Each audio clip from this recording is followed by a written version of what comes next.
Okay, I know we got this whole Smash Super Subspace Emissaries World's Conquest spiel to worry about, but before I continue with that, I wanna talk about the Oscars again because you haven't got tired of me talking about those yet, right? Now since all the craft of filmmaking, oh shit, they're after me. All the craft of filmmaking really is just a fucking horse race.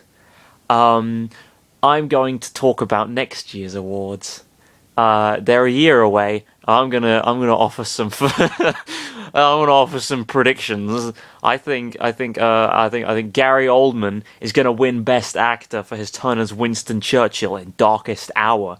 I think Woody Harrelson is going to be a very strong contender for Best Supporting Actor for his role in The Glass Castle. I think Jessica Chastain is going to put in a solid bid for Best Actress in Aaron Sorkin's directorial debut Molly's Game. And I think Call Me By Your Name stands a decent chance of winning Best Picture. Those are my predictions. Laugh at me in a year's time when I'm... well, I'll be able to tell you because I'll probably still be doing this in a year's time. And we'll be able to find out how well I did. I'll bookmark this episode and return to it at a later date and evaluate my success or lack thereof. I suspect the latter. Let's continue with the story. They sighed in relief and looked above the night of the sky. That was close. Thank you for assisting me, Olimar said. No problem, but Chris saw the Primid radar and it was still red.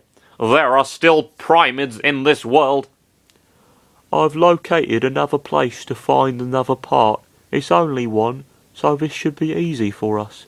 I shall call that place the Final Trial, Olimar said. What are we going to do meanwhile? Popo asked. We're going to land near the top of a mountain to rest. There aren't monsters in that area, Olimar said, commanding his ship to land near the top of a close mountain. The onions followed him with the others. After landing, they started to set a camp with the bonfire, and they sat close to the fire. Olimar? Yes, Nana? Why did you land it in this planet? I mean, I can see you didn't want to be here in the first place. Olimar looks to the sky. I didn't realise it suddenly changed to present tense. You're right, Nana. I didn't want it to land in this planet. It was an accident while I was in my vacations. A meteor crashed into my ship, and I fell to this land. All the 30 parts of my ship scattered around, so when I woke up from my unconsciousness state, the first thing I saw was my ship in a destroyed state. Then I looked around and I found the red onion of the red Pikmin. After plucking out my first Pikmin, he was curious about me. Then he followed me wherever I was going. 30 minutes later. And then my task for recovering the missing parts started to unfold, sorry. Like I said it in that voice as well. With the help of the Pikmin, it was going to be easier. I missed my family and my job back in Hokotate! Hokotate! That was an interesting story, Olimar, Pikachu remarked. Thanks, but after we recover the last part, I'm going to return to Hokotate! Don't worry, with us helping you, there is no chance in failing in this mission, Roy stated. I'm sure of that, Olimar said. How are there any stakes anymore? If they're in these games, right? If they're hanging out in these fucking games, right? And they're trying to help the people within the games to beat them. There's like 10 of them, right? If the characters, presumably these 10 people, these 10 smashers are not normally. Sorry, I'm really sorry. My fucking cold is breaking out again.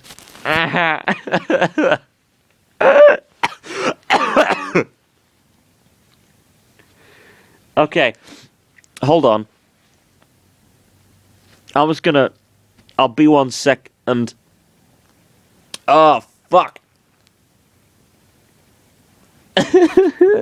Alright, okay.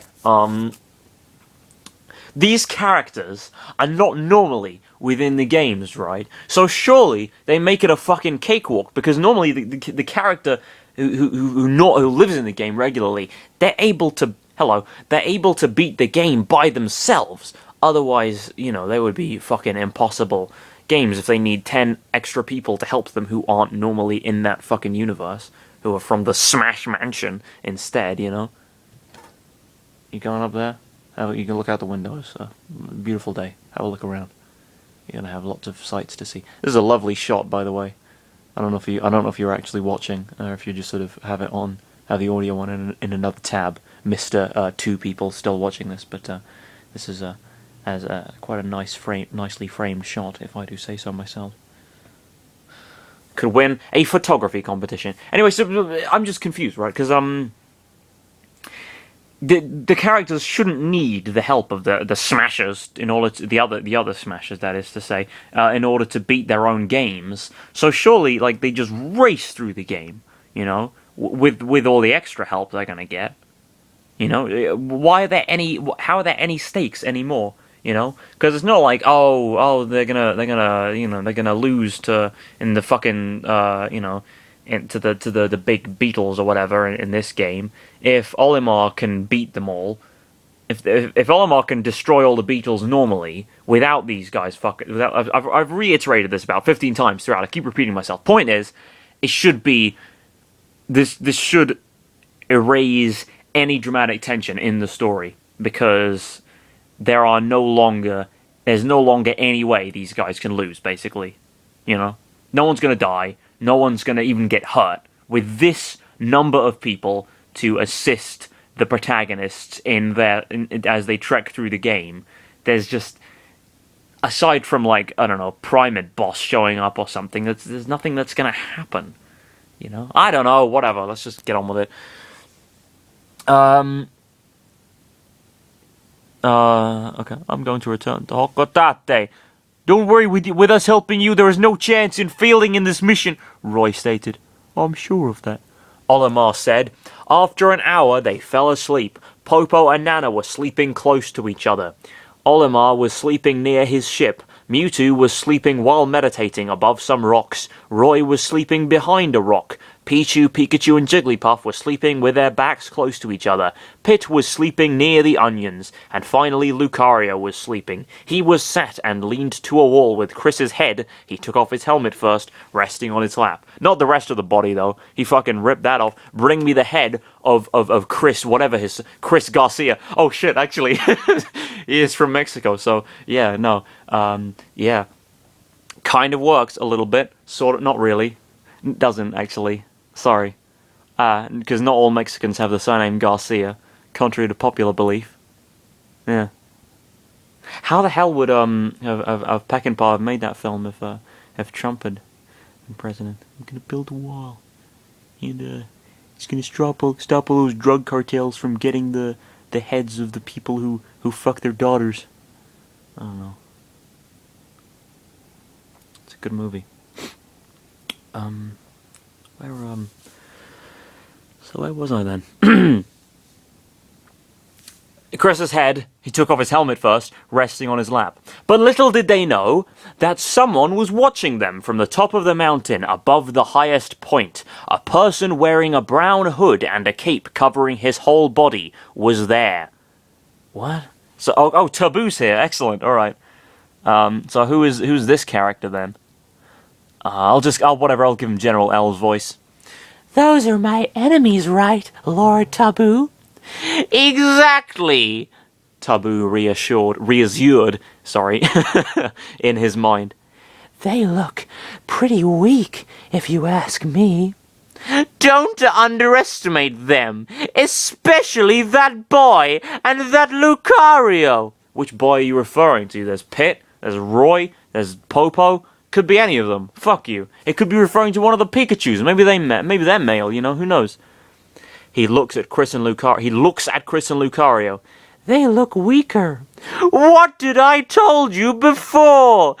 Don't underestimate them, or you will suffer the consequences. Yeah, whatever you say, my lord. Listen well. Your mission will start tomorrow in the morning. You will attack when I say the order. Understood? You know that I hate to wait, because stopping isn't in my dictionary. Too bad. You have to listen to me. This is the only worst part of this, listening to you. Do you want to be turned into a trophy? What? No, I don't want to be turned into a trophy. Everything but that. Then follow my orders, and you will be fine. He gritted his teeths. Fine. Lucario's ears perked up a little, and he wakes up and he looks to the source of the voices. After he turned his head, the black figure disappeared before making contact with Lucario's sight. The aura Pokemon grunted a little at this. "Lucario, what is it?" said Chris, awakening up by opening his eyes a little. It's nothing. Go to sleep now. "Fine. Good night," Chris whispered No-H, smiling, and he fell asleep again. Lucario smiled a little, and he went back to sleep.